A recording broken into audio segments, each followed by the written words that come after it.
Hello বন্ধুরা, সবাইকে শুভ সন্ধ্যা। সবাই কেমন আছো? আশা করি সবাই অনেক অনেক ভালো আছো। আমিও ভালো আছি। তো চলো, এখন আমি স্যান্ডউইচ বানাবো। তো কীভাবে খুব সাধারণভাবে বানাবো সেইটাই তোমাদের সাথে শেয়ার করব।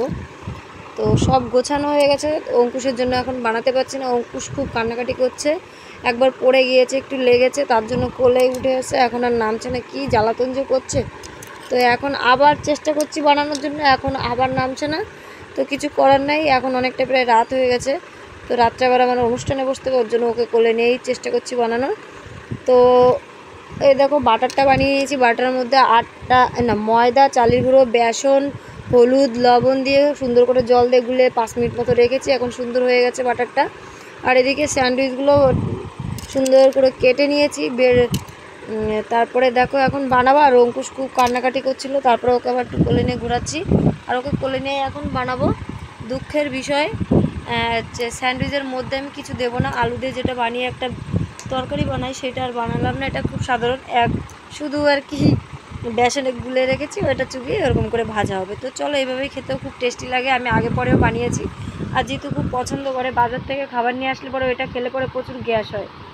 তো বড়মশাই বলেছে আমি বাড়িতে এনে দিচ্ছি ব্রেড, তুমি বাড়িতেই বানিয়ে দাও।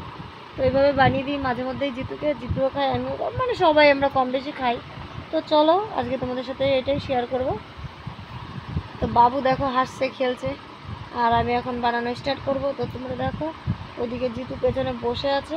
জিতুর পড়া হয়ে গেছে। আর রাত্রে রান্না করেছি ভাত আর আলু সিদ্ধ, আলু মাখা করবো, আর এইটা দিয়ে ভাতের সঙ্গে খাবো। খুব টেস্টি লাগে এইভাবে খেতে।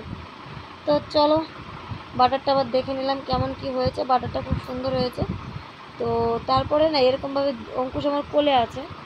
কি মনে হয়েছে, অঙ্কুশকে যে কোল থেকে নামিয়েছিলাম আমি, তারপরে অঙ্কুশ চেয়ারে বসিয়ে রেখেছিলাম, ও খাচ্ছিল। খেতে খেতে হঠাৎ করে অঙ্কুশ না চেয়ার থেকে পড়ে যায়। পড়ে গিয়ে ওর খুব লাগে মুখ নাকে প্রচুর, এতটাই লেগে গেছে যে নাক মুখ দুটা মানে পুরো ফুলে গেছে। খুব কান্নাকাটি করছিল। লাস্টে ভিডিওতে তোমরা দেখতেই পাবে। আর রক্ত বেরিয়ে গেছিলো, ঠিক আছে। তো ওই ভিডিওগুলো দিতে হয় না, ওর জন্য আমি ওইটা তুলিনি, কিন্তু লাস্টে সামান্য একটু তুলেছি তোমাদেরকে দেখানোর জন্য। তো তোমরা দেখো। আর তারপরে দেখো, এই দেখো কিছু বানানো হয়ে গেছে। জিতু আর অঙ্কুশকে খেতে দিয়েছে, ওরা খাচ্ছে। আর এই কটা আছে, এই কটা বানানোর পরে তারপরে আরও 4-5টা মতো আছে বানাবো। তো এই দেখো বানাচ্ছি। আর খুব সুন্দর হয়েছিল, মচমচে হয়েছিল, জানো তো। আর এরকম খেতে খুব টেস্টি লাগে। ওই সস দেওয়ার থেকে এইটা মচমচে বেশি হয়। আর এর ভেতরে যে স্যান্ডউইচ বাজার থেকে আনলে পরে যেটা সস দিয়ে বানানো হয়, সেটা মধ্যে অনেক কিছু থাকে।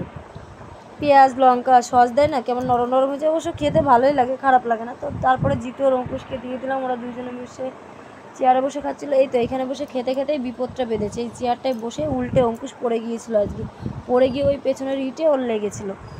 তো তারপরে আমিও একটা খাচ্ছিলাম, জিতু আর অঙ্কুশ খাচ্ছে, আমিও একটা নিয়ে খেয়ে দেখলাম। তারপরে দেখি খুব মচমচে হয়েছে, দেখো খুব টেস্টিও হয়েছিল। তো খেতে এই এত ভালো লাগছিল।